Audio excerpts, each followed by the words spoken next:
Hello Gators, this is 6.9, integrated using substitution. Let's take a look at this example in which we find three antiderivatives. What's important about each one of these examples is how we're using the variable. Let's look at A, integral of f of x dx. There all is the variable x, so f of x is equal to x cubed plus 1, which I go ahead and substitute, and then find the antiderivative. Let's take a look at the next one. This is f of u du. Now, we're going to put u into the f of x function, so we'll get u cubed plus 1, and we have a du. The variable is the same, so we can go ahead and find the antiderivative. But the question said to find the answer in terms of x. So now that the answer has u in it, we want to substitute what u equals, which is x squared, and then we have our answer. The C example is quite interesting because it has both variable u and dx, and we can't integrate when we have two different variables. So let's go ahead and put u into f of x like we did before, u cubed plus 1, and I want to take the integral with respect to x, so u must now be substituted and x squared will go into its place, and now everything's in terms of x, and we can find the antiderivative. Integration by substitution is really what we call U substitution or reverse chain rule. And what it must look like is this. We must have a composite function and we must have its derivative. And when we have that, we can find the antiderivative. For example, if we have cosine x squared 2x, we have a composite function of cosine x squared, and we have its derivative 2x. So this is an example of what I was talking about, reverse chain rule. What we'll do is we'll take the inner function and we'll call it u, and when we have its derivative, we have its du. We can find the antiderivative in an easier form and then resubstitute at the end. Let's go ahead and do this problem. So this is a composite function, and I want to figure out what u is. U is the inner function, so u is going to be 3x minus 4. I am going to find the derivative, the differential du, and du will be 3 dx. Some students like to just say du dx is equal to 3, and then they like to move the dx over. So you can do it that way as well. What this is telling me is I have a dx, but I don't have a 3dx. So what I'm going to do is I'm going to divide both sides by 3. And so now I have a substitution for dx. It will be du over 3. So now this becomes u to the 5th power, and then the dx is going to be 1/3 du. I'm going to take the 1/3 outside the integral, and I'll have u to the 5th du, which is just a power rule. So this will be 1/3 u to the 6th power divided by 6 plus c. So I'm going to have 1/18, and then I'm going to substitute u for u, and that's 3x minus 4 to the 6th power plus c. And you can check your work by finding the derivative of this and making sure you get back to what you started with. Let's take a look at another example. Again, look for the composite function. The composite function is the one that you're going to look for, and that's in the inner function is what you're going to let u be. The inner function will be x cubed plus 4.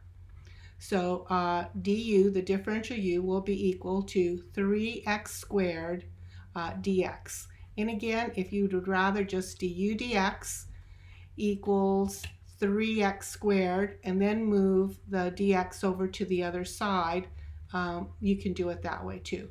Notice that we have a 6x squared. We only need a 3x squared. So what I think I'm going to do is I'm going to treat 6 as 2 times 3. I'm going to pull out the 2, and then I'm going to have the 3x squared times x cubed plus 4 to the 5th power dx. So now I have the derivative. It's right here. Here's the derivative, 3x squared dx. So I'm going to say 2 integral, and this will be u to the 5th power, and then all of this becomes du. And so now I have made the integrand much simpler. This will be 2 times u to the 6th power divided by 6 plus c. And so that now I can do a little reducing, and then this will be 1/3 parentheses x cubed plus 4 to the 6th power plus c. And this is the antiderivative. And again, I can check my work by finding the derivative and making sure I get back to what I started with. Let's take a look at the next one. And right here, I see my composite. So this is where I'm going to be looking to set u. U will be equal to root x minus 1. So differential u will be equal to 1 over 2 root x times dx. And I can see that I have the dx right here, and I can see I have the root, but I don't have the 2. So I'm going to times both by 2, get rid of that 2. So du, 2 du is equal to 1 over root x dx. And so right here, I see my dx, and then I have that root x. So I have that right here. This is what I have. So now I know what I need to substitute. So this will be integral of, and then this is going to be inside the parentheses, u to the 2nd power, and all of that red part is 2 du. And what I'm going to do is I'm going to pull the 2 outside, and so I'm going to have u squared du, and now this is just a simple power rule, 2 u cubed over 3 plus c. And then that'll be 2/3, and then resubstitute for u, that's root x minus 1 to the 3rd power plus c. And again, you can check your work. Let's take a look at this next problem. I'm looking for the composite function, and this is where the composite function is. I'm going to let u be the inner function, which is cosine of x. Du will be equal to negative sine x dx. Now I notice I do have a sine x and I have a dx, but I don't have a negative. So I'm going to divide both sides by -1, and so now I'm going to make this equal to negative du. I'm going to move the u negative to the other side, sine x dx. And this is the part in red. In red is this part right here. So now I'm going to make this e to the u, and this whole red part is going to be negative du. I'm going to move the negative outside the integral, and so this will be e to the u du. And so this will be the antiderivative of an exponential is itself plus c, and I'm going to resubstitute, and u is cosine x plus c. And again, you can take the derivative and make sure you're doing okay. All right, this one I'm not going to set u equal to 3x right away. What I need to see is I don't know the antiderivative of cotangent, but I could write it as, remember this is sine of, no not sine, but cosine. This is cosine of 3x all over sine of 3x and dx. Okay, and so what I'm seeing here is I'm seeing that I really need to let my u be the denominator, and I'll show you why. Let u be sine of 3x, and so the derivative will be equal to the derivative of that is cosine of 3x. Take the derivative of the inside, which is 3, and don't forget your dx. Okay, so I see that I do have cosine 3x dx, but I don't have a 3 there. So I'm going to move the 3 to the other side, and it will be 1/3 du equals cosine of 3x dx. Now I'm going to substitute. So my numerator will be 1/3 du, and my denominator will be u. You might want to write the 1/3 outside, and you're going to have this. And I hope you recognize that as a natural log of the absolute value of u plus c. And then we're going to substitute for u, and that'll be sine of 3x plus c. So this is a little different.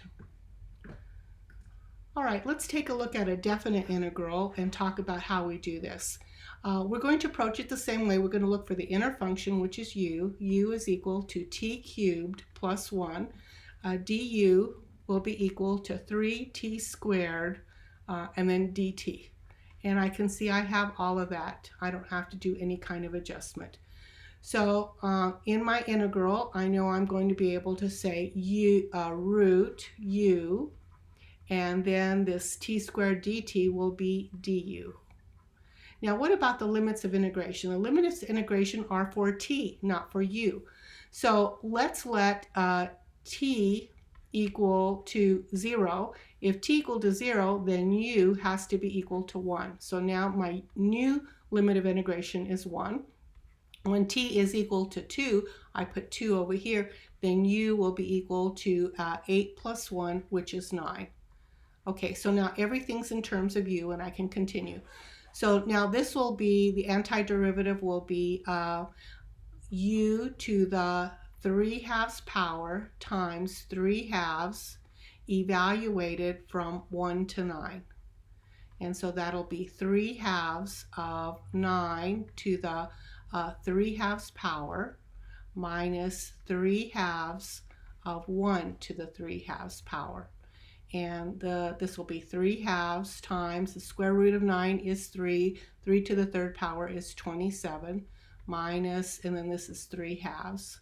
So then this is going to be 27 times 3, which is 81 over 2 minus 3 over 2, which is going to be 78 over 2, or 39. Notice that with definite integrals, we don't have to go back to our original variable. Once we make the switch to the new variable, we're done. Let's do it again. All right, so my inner function is going to be sine of x, and my du will be equal to cosine of x dx. And you can see I have that, cosine of x dx. So now this is going to be root u, and then this is going to be du. And I'm going to let x equal 0. When x is equal to 0, u is equal to 0. When x is equal to pi halves, u is equal to 1. So this will be 0 to 1. And this answer will be u to the 3/2 power times 2/3 evaluated from 0 to 1. And so I'm going to do 2/3 1 to the 3/2 power minus 2/3 0 to the 3/2 power, and the answer is 2/3. And again, you don't have to go back to your variable x once you've made the switch to everything in u.